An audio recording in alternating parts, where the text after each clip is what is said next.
Fala galera, tudo tranquilo? Tudo em paz? Vamos que vamos. Então, nossa tarefa hoje aqui não é uma das mais fáceis, né? A gente vai falar um pouquinho sobre a China, sobre a sua ascensão econômica no cenário internacional. A China, né, que chama bastante atenção, que desperta, né, a atenção do mundo inteiro, justamente pelo seu crescimento econômico nas últimas décadas, né, do século passado. Bacana, a gente precisa levar alguns assuntos em consideração. Obviamente, o objetivo aqui não é fazer um resgate histórico, né? Detalhar toda a trajetória histórica da China, não tem nem como fazer isso aqui, certo? Obviamente que nós precisamos, né, recuperar alguns pontos importantes que você vai aprendendo, né, ao longo das aulas de história. Durante vários momentos da sua vida acadêmica, você vai aprendendo trechos da história da China. Infelizmente, muitos desses trechos estão dentro, né, da própria história ocidental, ou seja, a gente faz um olhar sobre a China, sobre outras porções, né, do planeta, mas a partir de um olhar extremamente ocidental. Com isso, a gente deixa de lado particularidades, né, pontos importantes da história, da cultura, né? A China que já foi um dos maiores impérios, né, da história da humanidade. Mas vamos deixar isso para o professor de história, vamos deixar isso, né, para o seu devido tempo. E a gente vai falar um pouquinho sobre a China. A gente vai fazer apenas alguns apanhados históricos aqui, tá certo? Primeiro, quando a gente fala de China, né, quando a gente pensa da China, a gente pensa num país gigante, né? Rômulo, gigante que aspecto? Em vários, né? Em vários aspectos, né? Primeiro, vamos falar um pouquinho sobre o posicionamento geográfico. A China é um país asiático, né? Ela se localiza ali na porção oriental da Ásia. É o terceiro país em extensão territorial do mundo, então isso mesmo, né? Só perde aí para a Rússia e para o Canadá. Então a China aí é monstruosa, tem uma riqueza físico-natural significativa, né? Com grande potencial de exploração mineral, tem áreas montanhosas, né? Ou seja, tem toda uma diversidade em termos de fauna, de flora, de relevo, né? De vegetação, legal? Beleza. A China também chama bastante atenção pela sua população, né? Embora a China venha apresentando, né, uma desaceleração do seu crescimento vegetativo devido ao avanço da urbanização, de outras características, né, ligadas à própria transição demográfica que a China passa. Lembre-se que a China, até bem pouco tempo atrás, ela adotava aquela política de filho único, né? Hoje, a organização demográfica da China, né, a política demográfica da China é baseada em 2 filhos. Mas daqui a pouco a gente fala um pouquinho sobre isso. Mas foi a forma, né, que o governo adotou para controlar uma população gigante dentro, né, de um momento crucial do seu desenvolvimento econômico. Romulo, mas isso é bom ou ruim? Gente, não cabe a mim dizer que é bom ou ruim, né? Do ponto de vista econômico, do ponto de vista político. Eu tenho que apresentar para vocês o que aconteceu e os motivos, né? O fato é que a China desacelerou muito o seu crescimento populacional nos últimos anos. Isso, inclusive, chama atenção para um possível encarecimento da mão de obra chinesa. Daqui a pouco a gente fala um pouquinho também sobre isso, tá? E o governo, né, altera essa estrutura de filho único já há alguns anos, tá certo? E ao mesmo tempo a gente pode perceber que, devido a uma questão cultural, assim, tem um certo privilégio, né, para o filho homem, porque dentro da cultura chinesa é o filho mais velho que é responsável, né, por cuidar dos pais idosos. Isso é uma característica não só da China, né, mas de várias porções asiáticas, tá legal? Mas a China hoje ainda é o maior país em população, algo aproximado aí, né, a 1,4 bilhão, né, de habitantes. Isso mesmo, né? Praticamente 1 bilhão e 400 milhões de habitantes. A Índia é logo o país que vem logo atrás, com alguns milhões a menos do que a China, mas, segundo a ONU, se mantiver, né, essa configuração, essas projeções demográficas da China e da Índia, a tendência é que a Índia ultrapasse a China daqui a alguns anos, tá? Mas isso não tira o posto da China de grande país em termos de população, tá bom? Então nós temos ali a China gigante, terceiro maior país em extensão territorial. Nós temos uma China, né, monstruosa em termos populacionais, o país mais populoso do mundo. Só para a gente ter uma ideia, a gente comparar o Brasil, que é o 6º hoje país em maior população, Gente, o Brasil tem 211 milhões de habitantes, a China tem 1,4 bilhões, bilhão, né? 1,4 bilhão de habitantes, certo? E a China também é um país, né, embora gigante em população, um país que apresenta áreas de grande concentração populacional, sobretudo, né, nas cidades litorâneas, né, de grande dinamismo econômico. A gente vai falar um pouquinho sobre as zonas econômicas especiais, a gente vai falar, né, sobre um processo de formação de abertura econômica. Daqui a pouco a gente fala um pouquinho sobre isso, só para você entender. Mas uma parte significativa da China, ela apresenta baixíssima densidade demográfica, né?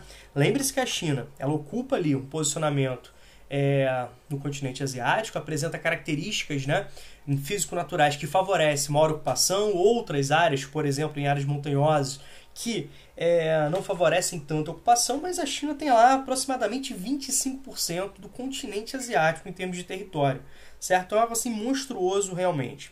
Lembre-se que a Rússia e o Canadá, né, também possuem muito território, mas congelado, né?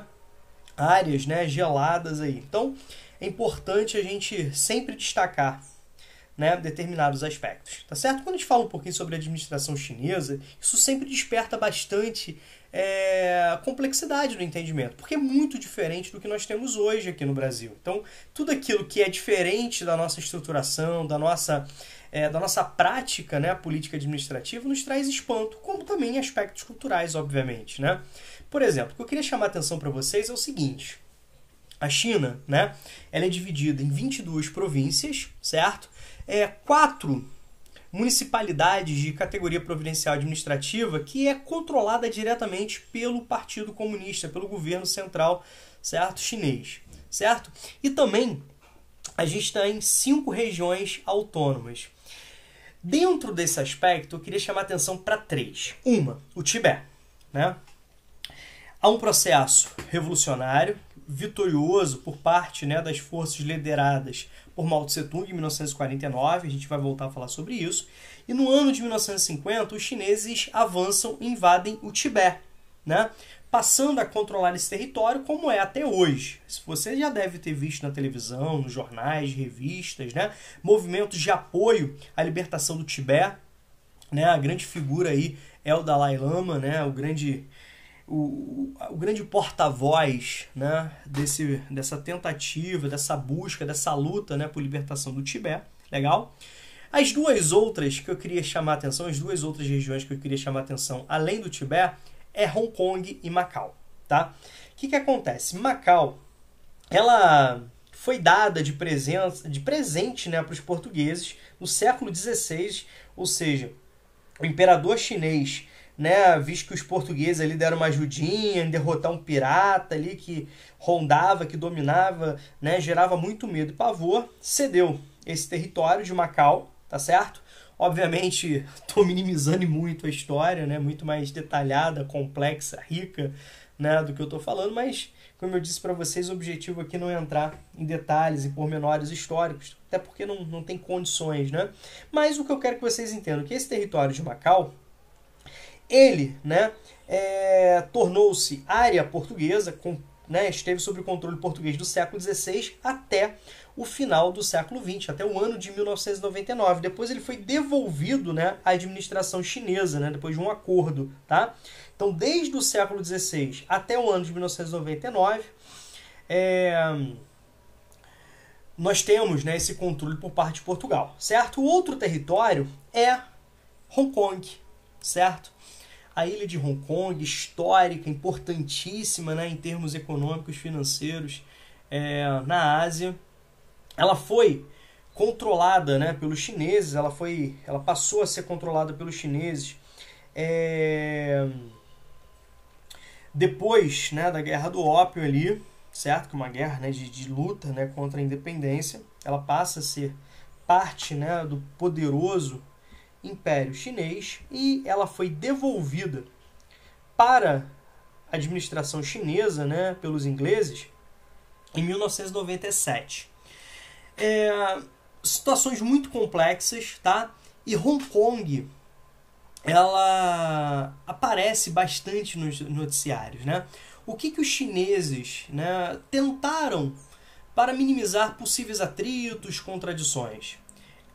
integrar Hong Kong dentro de um modelo que foi conhecido como um país, dois sistemas. Como você sabe, a China adota um sistema socialista típico da China, certo? E Hong Kong era a menina dos olhos dourados, né, da Inglaterra, do capitalismo, né, de um grande potencial econômico e financeiro. Então a China se comprometeu a garantir, né, a manutenção dessa liberdade econômica, dessa estruturação econômica, num processo de transição administrativa bem tranquilo, certo? E ao mesmo tempo, do ponto de vista político, administrativo, Hong Kong, né, é vista como uma área chinesa, né, uma administração diferente do restante da maioria do território, mas a administração chinesa. Nos últimos anos, você deve ter acompanhado na televisão manifestações, né, por parte da população de Hong Kong, uma parcela, né, da população de Hong Kong que alega que a China não está respeitando o acordo, né, está impondo regras, né, está censurando, está tendo um controle social maior, né, do que foi acordado, e de vez em quando você pode perceber o quanto isso traz, né, confusão, manifestações, certo? É uma situação aí que está latente no cenário atual. Bacana, certo? Hong Kong, né, também se destacou recentemente na questão da pandemia, né, enfrentando bem, né, a questão, se é que pode falar isso, mas assim, em termos comparativos, sendo um dos territórios que mais chamou atenção positivamente ao controle da pandemia, né, salvaguardando e muito as vidas da sua população. Legal? Então nós temos essas situações. Quando a gente fala da China, gente, além da gente entender que era um grande império, né, um monstruoso império, além de todas as contribuições da China para a cultura, para a educação, né, aspectos religiosos, aspectos filosóficos. Lembre-se que muito daquilo que a gente pensa que tenha sido criação, né, ocidental, na verdade foi um processo, né, de incorporação de tecnologias, de feitos, de inovações, né, de propostas orientais, entre elas da China. A gente não pode deixar de citar isso nunca. Mas, né, devido ao posicionamento geográfico, ao território, à riqueza, à história, a China foi alvo, né, de interesses estrangeiros e, consequentemente, passou, né, a ser disputada por várias potências comerciais, por várias potências industriais mais tarde, né, onde você tem lá a Inglaterra, a Rússia, os Estados Unidos, o Japão, a França, né, o Império Alemão, entre outros, mantendo uma dominação econômica com bases comerciais, áreas de influência no território chinês. Isso vai despertar vários movimentos de independência, vários movimentos nacionalistas que você estuda ao longo da sua vida, tá bom? Então, durante, né, esse período neocolonial, esse período colonial, a China sempre foi muito bem disputada, né, por essas potências industriais. Mas, no século XX, a China consegue a sua independência, né? Ela tinha ali, né, uma dinastia atrelada, né, aos interesses ocidentais, que era vista como uma marionete, né, nas mãos dessas grandes potências ocidentais, certo? A China consegue sua independência e ela passa ali a ser disputada através de dois grandes braços. De um lado, né, o Partido Nacionalista, o chamado Partido Kuomintang, liderado por um cara chamado Chiang Kai-shek, e também uma forte influência, né, popular, socialista, né, um grupo que vai se destacar bastante, que são justamente, né, os comunistas chineses, liderados por Mao Zedong, ou como nós conhecemos aqui, Mao Tse-tung. Tá certo? Nos anos 30, a China é invadida pelo Japão no contexto, né, que antecede a eclosão de fato da Segunda Guerra Mundial, porque a gente tem aquele olhar, né, ocidental. Então, a Segunda Guerra Mundial começa em 39 até 45, gente, mas o estabelecimento de expansão territorial, de expansão econômica, de imperialismo, né, de xenofobia, de totalitarismo, já começa desde os anos 30, tanto do lado da Alemanha como do lado do Japão, certo? Na própria Itália, há esse processo de avanço. E o Japão não era diferente. Então o Japão vai dominar parcelas do território chinês e durante os anos 30 e também, né, durante a Segunda Guerra Mundial, que se estende para o início dos anos 40, a gente vai perceber a luta de resistência da população chinesa contra o invasor japonês, que chegava ali para arrasar, para estuprar, para escravizar, para impor, para matar a população, tá? Ou seja, além de todo um traço, né, de interesses imperialistas, você também tem rivalidades históricas aí envolvidas. O fato é que é nesse contexto que o grupo, né, liderado por Mao Tse-tung, os socialistas, ganha corpo nessa resistência, né? O Japão é vencido e, com o fim da Segunda Guerra Mundial, nós temos uma disputa interna. Dentro de um primeiro momento, onde você tem ali, no final dos anos 20, né, a vitória do partido Kuomintang, então desde 1927, o Chiang Kai-shek, né, exerce um controle bem direto, né, sobre a China. Ele tem esse controle esvaziado devido à invasão internacional e, ao mesmo tempo, você tem os socialistas crescendo. Então a gente está numa realidade diferente. Nesse primeiro momento, no final dos anos 20 e início dos anos 30, os comunistas são obrigados, né, a sair, né, dos grandes centros, a buscar resistência, né, junto ao campo, junto aos camponeses, junto à população rural. E essa resistência, essa luta, essa organização fundamental para derrotar o Japão na Segunda Guerra Mundial faz com que esse grupo cresça e ganhe respeito, né, por parte da população. Isso garante uma outra realidade. De 45 até 49, nós temos uma guerra civil na China. Uma guerra, então, envolvendo, né, o Partido Nacionalista, o Kuomintang, liderado por Chiang Kai-shek, e, de outro lado, né, os comunistas, liderados por Mao Tse-tung. Em 1949, nós temos a vitória dos comunistas. Né? Em 1949, então, nós temos a chamada Revolução, né, Socialista de 1949. O Chiang Kai-shek, então, ele foge para uma ilha, né, Formosa, mais conhecida também hoje como Taiwan. Ele foge. Ali mais ou menos 2 milhões, né, de chineses ligados ao partido também saem, fogem. Então, além da alta cúpula, seu Estado-Maior, né, administração do partido Kuomintang, mais ou menos 2 milhões de chineses que vão se estabelecer em Formosa. Então é criado a República Popular da China, né, na China continental, e a República, né, nacionalista, né, na China insular, né, na porção da ilha de Taiwan, na ilha de Formosa, tá certo? Isso a gente está no contexto da Guerra Fria. Então há um reflexo aí de bipolaridade. A China continental, a China, né, comunista, a China de Mao Tse-tung com relações com a União Soviética, relações que vão se estender até os anos 60. Depois a China, né, prefere, né, se afastar e caminhar com pés próprios ali, certo? De outro lado você vai ter Taiwan, que vai ser bancada, financiada, apoiada, né, principalmente pelos Estados Unidos, tá certo? Então isso gerou muitos problemas. Por um lado, você tem a administração de Mao Tse-tung, que apresentou avanços, né, dificuldades, certo? Momentos onde Mao Tse-tung, inclusive, ele perde um certo controle, né, da direção do Partido Comunista Chinês, beleza? É muito complicado, né, porque você pega um país, você pega um território que foi explorado durante séculos, você pega um país, né, que foi expoliado durante séculos, você pega um país extremamente agrário, um país que enfrentou, né, uma guerra tão gigante, né, como foi a Segunda Guerra Mundial, certo? Lembre-se que a China, né, vai ser considerada um dos grandes vitoriosos da Segunda Guerra Mundial, tanto é que ela faz parte, né, do Conselho de Segurança da ONU desde a sua formação, tá?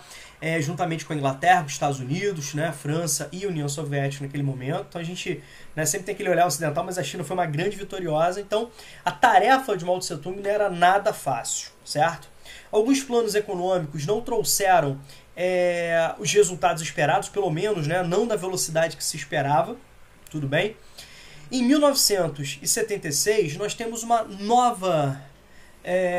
1966, nós temos uma nova proposta de Mao Tse-tung, momento onde na China, né, nesses 10 anos, de 66 até 76, ficou conhecido como a Revolução Cultural na China, onde você tem muito combate à influência cultural ocidental, que era visto como a degeneração, né, da cultura chinesa e, consequentemente, para um fortalecimento, para uma consolidação, né, de um governo socialista, era preciso, né, destruir esses laços, essas influências. Então você tem aí, né, toda uma guinada com forte apoio da população jovem, dos jovens, né, da Guarda Vermelha. Só que Mao Tse Tung morre em 76. E após a morte de Mao Tse Tung, você tem uma transição que vai inclinar para o lado reformista. E quando a gente fala, né, dessa inclinação para o lado reformista, a gente precisa lembrar do principal nome, que era um cara chamado Deng Xiaoping, né? Então, Deng Xiaoping, a partir, né, da morte de Mao Tse Tung, ele começa se apresenta como principal líder, né, dessa transição, e ele lança um projeto, um plano de governo chamado as 4 grandes modernizações, né, porque eram 4 pilares, né, de sustentação. Fortes investimentos no setor industrial, fortes investimentos, né, na agricultura, na ciência, tecnologia, educação e também nas forças armadas, né? Então, a China vai se apresentar como a primeira proposta, né, de cunho socialista, algo extremamente inovador, complexo e até mesmo criticado, para tentar dinamizar, transformar a sua economia, a partir da inclusão, inclusive, de determinados aspectos ligados à economia de mercado, à economia capitalista, que num primeiro momento você pode falar o seguinte: caramba, mas isso é uma grande contradição, isso não vai dar certo nunca. De fato, uma parcela significativa do Partido Comunista Chinês acreditava nisso, né? Certo? Mas, principalmente a partir de 78, né, o Partido Comunista, já comandado por Deng Xiaoping, já sobre a liderança, sobre a tutela de Deng Xiaoping, ele passa a reintroduzir na economia de mercado, né, vários aspectos da economia de mercado em determinadas áreas. No primeiro momento, em 4, né, regiões que passaram a ser chamadas de zonas econômicas especiais, as famosas ZEEs, tudo bem? E em 14 cidades litorâneas, nós temos uma nova roupagem administrativa, certo? Essas cidades litorâneas se transformaram em zonas de comércio aberto, tá? Quando a gente fala de ZEEs, a gente vai entender o seguinte, que nessas 4 regiões inicialmente, né, chamadas ZEEs, passou a ser permitido o funcionamento de uma economia aos moldes, digamos assim, do capitalismo, mas com a permanência, né, do Estado controlando, né, sendo parceiro, ditando, né, realmente os rumos.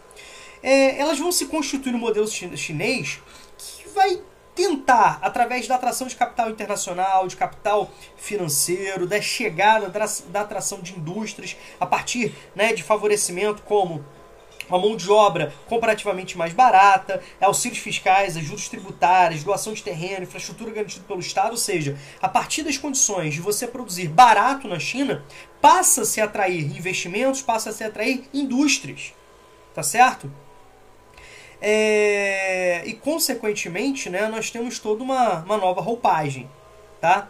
Já as zonas de comércio aberto, né, que inicialmente eram 14, a gente pode entender como regiões de comércio aberto, né, em relação ao exterior, onde você tem ali a entrada maciça, né, uma entrada muito forte, muito consolidada de multinacionais, tudo bem? De fortes investimentos, né?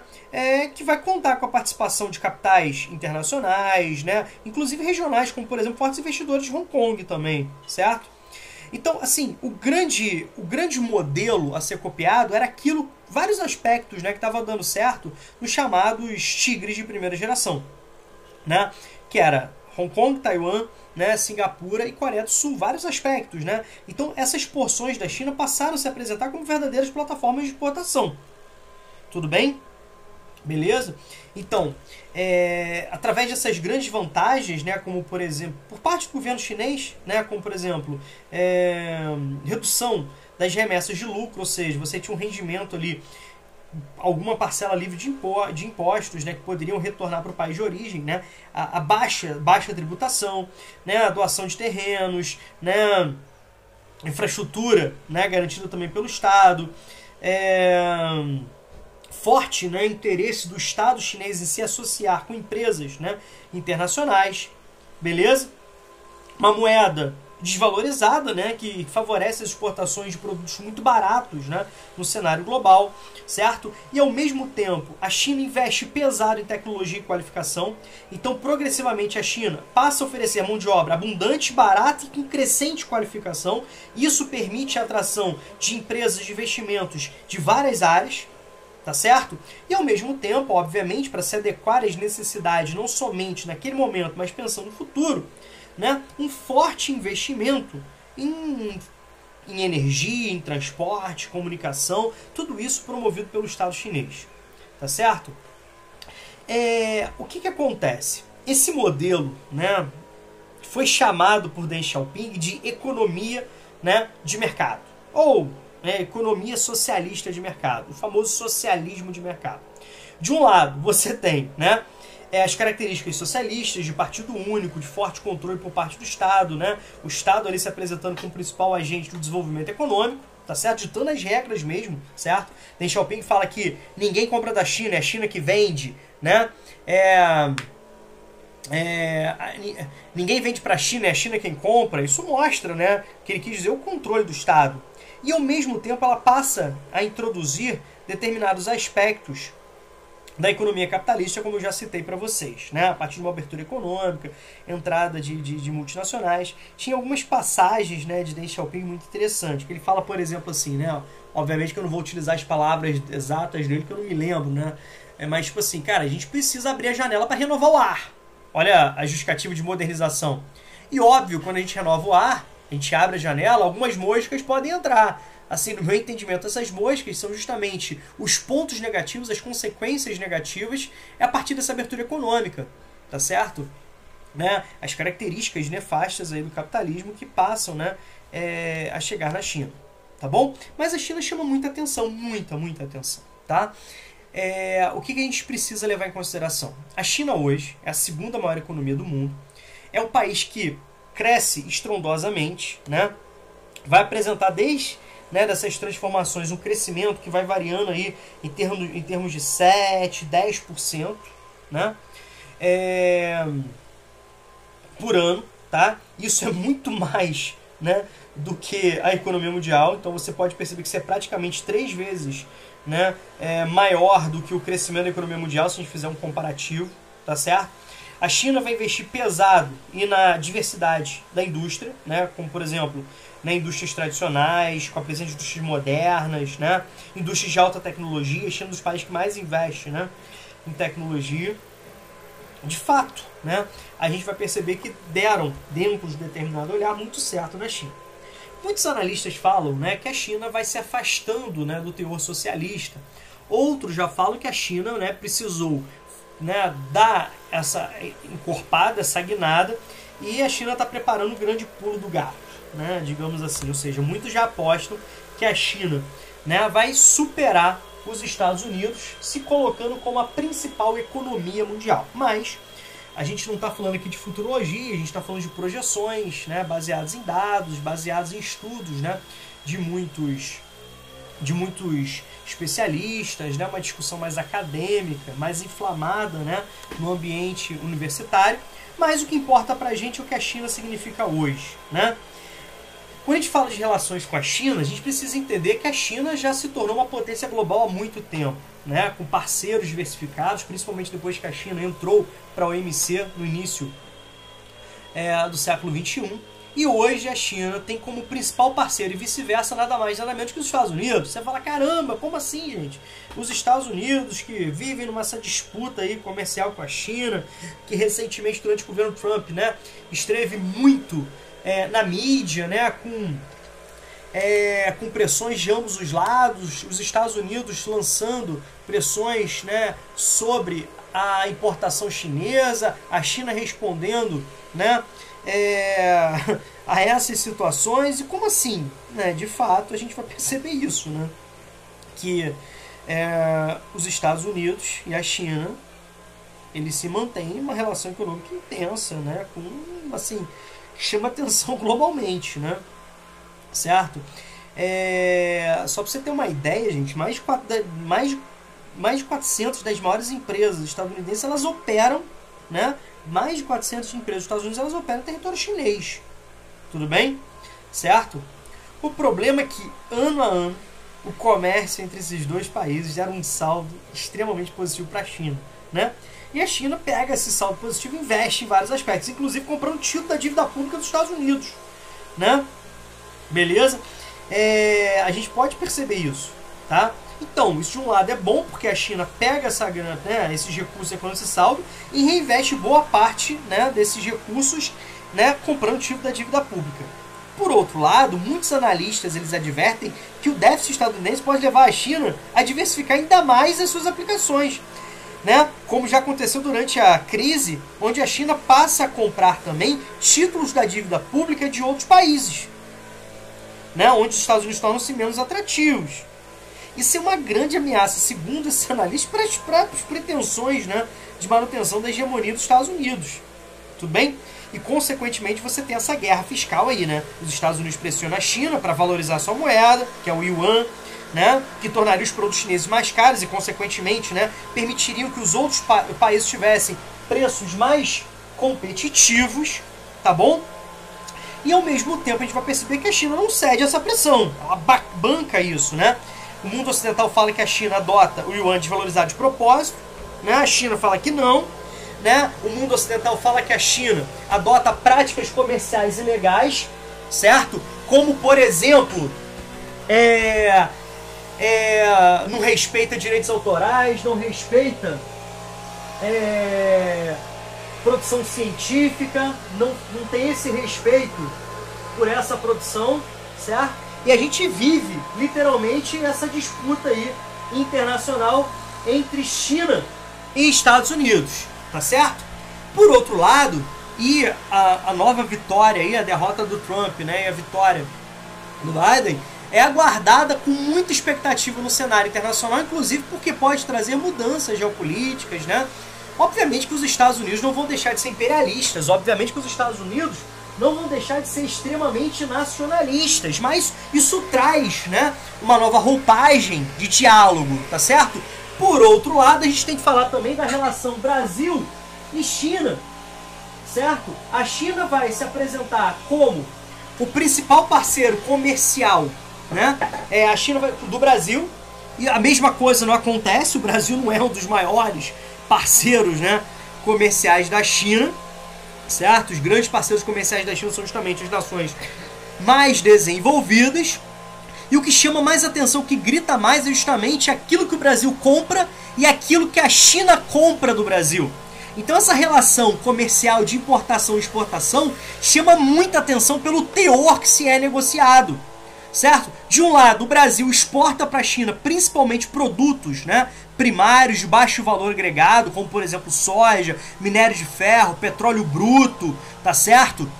Já, né, o Brasil compra da China produtos de alto valor agregado, maquinários, equipamentos, né, eletroeletrônicos, certo? Hoje o saldo é positivo para o Brasil, mas pelo teor, né, em termos qualitativos, isso traz uma preocupação absurda, ou seja, não tem como, né, não tem como acompanhar a China, certo?